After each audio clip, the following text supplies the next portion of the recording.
کسی آپریشن کی حمایت نہیں کرتے، کوئی فیصلہ یا معاہدہ ہوا ہے تو اسے پارلیمنٹ میں لایا جائے۔ پی ٹی آئی رہنما اسد قیصر نے واضح کر دیا۔ مزید کہا کہ پارلیمان کو اعتماد میں لیا جائے، کوئی بھی ایپیکس کمیٹی پارلیمان سے بالاتر نہیں ہو سکتی۔ ہم جو ہے نا پاکستان میں آئین اور قانون کی بالادستی کی ہے، اور خاص کر اس وقت جو کچھ ہو رہا ہے آپریشن کے حوالے سے ہمیں پتہ نہیں ہے کہ کیا کر رہے ہیں، کس طرح کر رہے ہیں یا کیا پلاننگ ہے۔ یعنی آپ بتائیں نا کہ جب پارلیمنٹ ہے تو پارلیمنٹ میں لے کے آئیں کہ پلاننگ کیا ہے، آپ کس طرح چاہتے ہیں۔ ہمیں تو کوئی آئیڈیا نہیں کہ کیا کر رہے ہیں۔ ہم یہاں اسمبلی سے چلے گئے، ادھر شہباز شریف صاحب جو ہے نا خطاب فرما رہے تھے، ماشاءاللہ پارلیمنٹ ہے، آ جائے پارلیمنٹ میں بیان دے، اسٹیٹمنٹ دے۔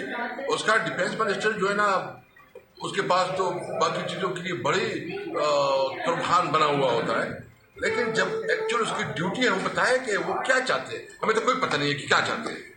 ہم اس پہ ضرور کہیں گے کہ ہم کسی بھی ملٹری آپریشن کی حمایت نہیں کریں۔ سبسکرائب کریں اور بیل دبائیں تاکہ کوئی خبر رہ نہ جائے۔